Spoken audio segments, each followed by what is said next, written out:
Assalamualaikum warahmatullahi wabarakatuh. Selamat sore dan salam sejahtera untuk kita semua.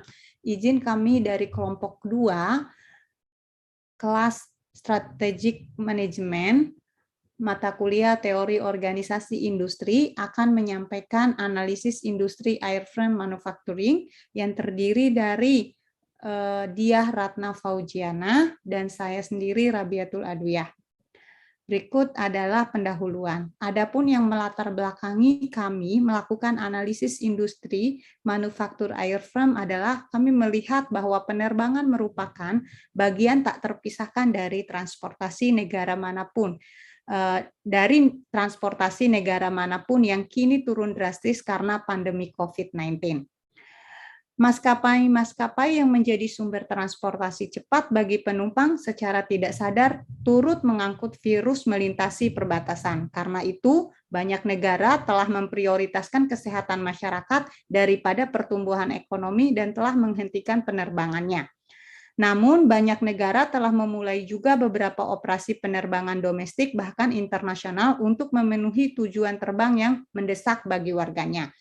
Sejak tahun 2020, banyak negara telah menutup atau mengerem beberapa frekuensi penerbangan internasional guna menekan penyebaran virus corona tersebut. Hal itu juga dirasakan di dalam negeri. Maskapai penerbangan dan operator bandara terdampak serius akibat pandemi COVID-19. Sehingga berakibat kepada berkurangnya frekuensi penerbangan terjadwal atau schedule flight secara drastis dalam bulan Maret, April, hingga Mei tahun 2020 yang lalu. Nah, ini mengakibatkan banyak kerugian pada industri penerbangan. Kemudian, berikut adalah data yang kami ambil dari Policy Brief Kementerian Perhubungan Republik Indonesia yang bekerja sama dengan Universitas Indonesia. Di sini terlihat ada data domestic freight carried, international freight carried, domestic passenger carried, dan international passenger carried. Industri manufaktur airframe berusaha melakukan pemulihan untuk penerbangan global maupun domestik. International Air Transport Association atau IATA memprediksikan kuartal ketiga tahun ini menjadi tolak awal pemulihan penerbangan domestik bahkan secara global dengan catatan situasi kondusif. Di sini dapat dilihat pada data bahwa jumlah penumpang sekitar 96 juta berbanding 19 juta penumpang pada tahun 2017. Kemudian dengan diterbitkannya Peraturan Menteri Perhubungan Nomor 25 Tahun 2020 yang mengecualikan untuk melayani wilayah yang termasuk PSBB maupun zona merah, maka penerbangan domestik berjadwal akan jauh dari melayani rute gemuk. Alhasil, maskapai berupaya beralih dengan mengoptimalkan layanan kargo. Pandemi COVID-19 sendiri mengenalkan sebuah produk baru dalam dunia penerbangan, salah satunya adalah pemisahan tempat duduk penumpang selang satu bangku yang diberlakukan atas dasar protokol kesehatan. Dapat dilihat pada foto di sebelah kanan yang bersumber dari traveltempo.co bahwa salah satu penerbangan memberlakukan selang satu bangku. Berdasarkan latar belakang tersebut, kami melakukan pengumpulan data. Berikut metode pengumpulan data yang kami lakukan, yaitu kami melakukan pengumpulan data yang berlokasi di PT GMF Aero Asia di Jalan GMF Aero Asia Soekarno-Hatta International Airport, Tangerang, Indonesia. Data yang kami kumpul terdiri dari dua jenis data. Data pertama yaitu melakukan wawancara dengan Direktur Bisnis dan Base Operation PT GMF Aero Asia Tbk, yaitu dengan Bapak Ananta Wijaja. Data yang kedua adalah data sekunder yang kami peroleh dari artikel ilmiah dan berita-berita mengenai industri manufaktur airframe. Dari data yang kami kumpulkan tersebut, kami melakukan analisis 5 quarters. Berikut adalah hasil analisis 5 quarters. Yang pertama, persaingan antar perusahaan perusahaan persaingan di industri manufaktur airframe yaitu Boeing dan Airbus. Yang kedua adalah Commercial Aircraft Corporation of China atau COMAC yang berlokasi di China. Kemudian MRJ Mitsubishi Regional Jet atau MRJ yang berlokasi di Jepang. Sukhoi United Aircraft Corporation di Rusia, dan Embraer yang berada di Brazil, kemudian Ilyushin yang ada di Rusia, dan Fokker yang berada di Belanda. Kemudian yang kedua adalah daya tawar pembeli atau konsumen. Industri manufaktur airframe memiliki daya tawar pembeli atau konsumen yang terdiri dari dua, yaitu industri pesawat seperti PT Garuda, AirAsia, Sriwijaya, dan lain-lain. Kemudian perusahaan pemerintah atau swasta, di mana perusahaan leasing penyewaan pesawat. Dan yang kedua adalah konsumen akhir, yaitu wisatawan baik mancanegara maupun domestik, dan masyarakat umum pengguna jasa penerbangan. Yang ketiga adalah potensi pengembangan produk-produk pengganti. Di industri manufaktur airframe, potensi pengembangan produk-produk pengganti kami identifikasi, yaitu ada mobil terbang dan jetpack yang ada saat ini. Yang keempat adalah daya tawar pemasok atau supplier.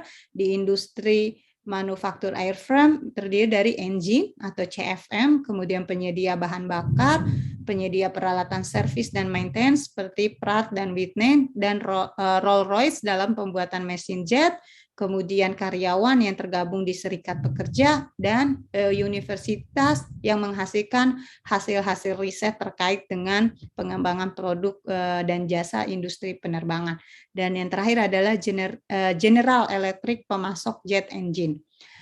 Yang terakhir yaitu potensi masuknya pesaing baru di industri manufaktur airframe, yaitu terdiri dari modal yang cukup besar, teknologi yang semakin canggih, dan peraturan atau persyaratan pemerintah.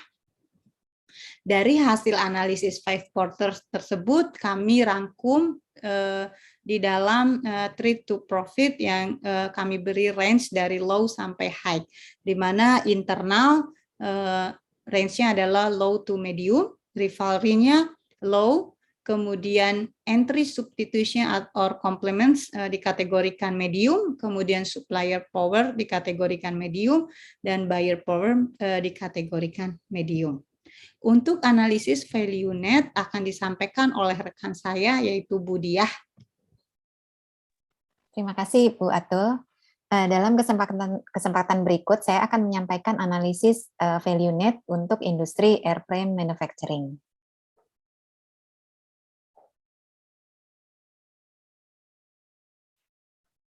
Pertama-tama, kita akan memahami mengapa ada konsep value net setelah adanya konsep 5 forces untuk menganalisis industri dan konsep value chain dari Michael Porter yang telah kita pahami selama ini. Ada beberapa studi terdahulu yang menilai kelemahan dari konsep 5 forces Porter. Yang pertama adalah hasil studi Sveiby tahun 1997 yang menyatakan bahwa 5 forces Porter berfokus pada hasil finansial sebagai ukuran keberhasilan value chain sebagai hasil aktivitas para aktor tanpa mempertimbangkan faktor intangible seperti kolaborasi, struktur, dan kompetensi para aktor yang menentukan keberhasilan finansial. Yang kedua adalah hasil studi dari Peppert dan Rylander tahun 2006 yang menyatakan bahwa pendekatan value network tidak hanya berfokus pada perusahaan saja, melainkan pada sistem pembentukan value yang dilakukan oleh para aktor dalam industri secara bersama-sama, yaitu pemasok, mitra, konsumen, dan lain-lain. Maka dapat dikatakan bahwa konsep value net lebih menggambarkan kondisi industri yang sesungguhnya, sehingga organisasi yang dapat memanfaatkan value net dengan optimal akan memenangkan persaingan dalam industrinya. Berikutnya kita akan melihat value net industri airframe manufacturing. Di sini yang kita bahas adalah aliran value di dalam ekosistem airframe manufacturers. Nah, airframe manufacturers memiliki beberapa pemasok seperti kita lihat dalam kerangka. Terus terang dalam kerangka ini kami tidak menampilkan seluruh pemasok, melainkan hanya beberapa yang berpengaruh saja pada bisnis airframe manufacturers. Ada 4 pemasok yang berada di dalam kotak berwarna biru di sebelah kiri, yaitu yang pertama adalah serikat pekerja yang memasok karyawan, universitas atau lembaga penelitian lain yang memasok hasil riset, pemasok mesin jet, kemudian pemasok parts dan peralatan lainnya. Dari sisi konsumen, airframe manufacturers memiliki dua konsumen yang berada di dalam kotak berwarna kuning, yaitu maskapai penerbangan dan perusahaan jasa penyewaan pesawat atau aircraft leasing companies. Maskapai penerbangan dapat membeli pesawat langsung dari perusahaan manufaktur pesawat atau menyewa dari perusahaan penyedia jasa penyewaan pesawat ini. Nah, konsumen akhir maskapai penerbangan adalah masyarakat pengguna jasa transportasi udara atau penerbangan. Selain daripada pelaku tersebut, para pelaku lainnya adalah salah satunya merupakan perusahaan MRO atau MRO companies, yaitu Maintenance, Repair, and Overhaul Companies. Contoh di Indonesia adalah GMF atau Garuda Maintenance Facilities yang kami kunjungi. Berdasarkan hasil studi, pemeliharaan pesawat merupakan faktor yang sangat penting bagi keandalan pesawat dalam jangka panjang, sehingga MRO companies memiliki posisi strategis dalam industri. Penentu kebijakan, yaitu pemerintah maupun instansi lain seperti FAA dan EASA, mengatur seluruh pelaku dalam industri airframe manufacturing. Sebagai catatan, dua faktor yang menentukan jenis pesawat yang dibeli atau disewa maskapai adalah demand masyarakat pengguna jasa transportasi udara, dan yang kedua adalah infrastruktur bandara pada kota tujuan setiap rutenya. Berikutnya, saya akan menjelaskan beberapa contoh pengaruh pemasok pada industri. Yang pertama adalah contoh pengaruh serikat pekerja dalam industri airframe manufacturing. Di sini terlihat ada berita yang menyampaikan bahwa ratusan karyawan Boeing menolak persyaratan vaksin bagi para pekerja di Everett, Washington. Padahal sesuai instruksi Biden pada tanggal 8 Desember 2020, 125.000 karyawan Boeing harus menerima vaksinasi. Nah, aksi ini dapat mempengaruhi bisnis Boeing secara keseluruhan, yaitu mengganggu operasional perusahaan dan menurunkan profit bisnisnya. Contoh kedua adalah contoh pengaruh dari universitas atau lembaga penyedia jasa riset lainnya. Di sini ada berita dari tentang Universitas Arizona, yaitu adanya teknologi pembersihan pesawat Boeing yang terbukti efektif menekan penularan COVID-19, merupakan hasil kerjasama Boeing dan Departemen Teknik Lingkungan Universitas Arizona. Penemuan ini dapat meningkatkan kenyamanan pelanggan dalam melakukan perjalanan dan berpotensi meningkatkan perjalanan bisnis dan wisata pada masa pandemi menggunakan pesawat udara. Hal ini memberikan dampak positif bagi maskapai penerbangan pengguna pesawat Boeing dan bisnis Boeing secara khususnya. Yang ketiga adalah contoh pengaruh pemasok jet engine, yaitu dalam kasus ini kami angkat General Electric atau GE, yaitu pemberian sertifikat dari FAA untuk jet engine yang paling kuat di dunia, yaitu GE9X, hasil kerjasama Boeing dan GE, menggunakan teknologi mutakhir dan Big Data Analytics. Dengan adanya teknologi ini, mesin memiliki kapabilitas untuk memprediksi kondisi dan situasi yang dihadapi pesawat saat terbang, dan menurunkan biaya pemeliharaan pada waktu yang selanjutnya. Adanya teknologi baru pada GE Engine memberikan dampak positif bagi profit pada bisnis GE, pada bisnis aircraft manufacturing secara umum, dan Boeing secara khususnya.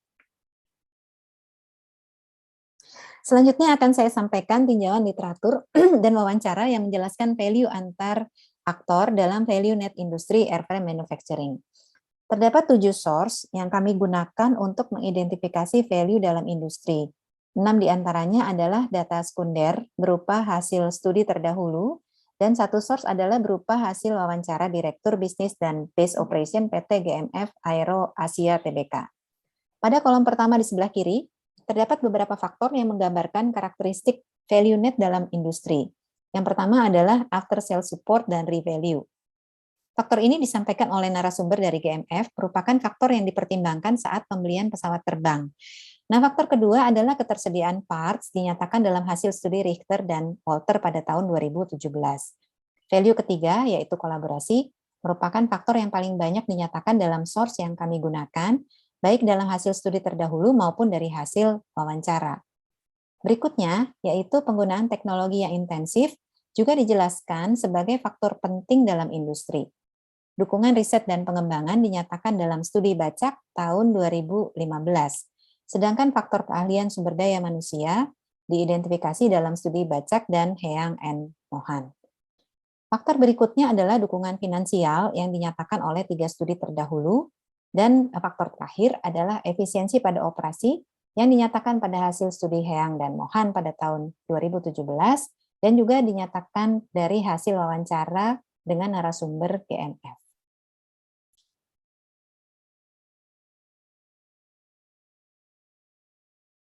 Setelah dilakukan analisis, beberapa analisis di depan, maka berikutnya akan saya jelaskan tentang strategic action yang diambil oleh airframe manufacturers.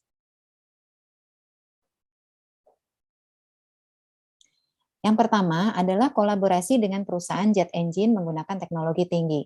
Di sini perusahaan jet engine itu memasok jet engine yang harganya sangat mahal dan kemudian harga pemeliharaannya juga mahal, sehingga kolaborasi ini merupakan salah satu aksi atau strategic action yang sangat kritikal bagi airframe manufacturers. Yang kedua adalah membangun keterikatan dengan buyer dengan memberikan support di bawah kontrak.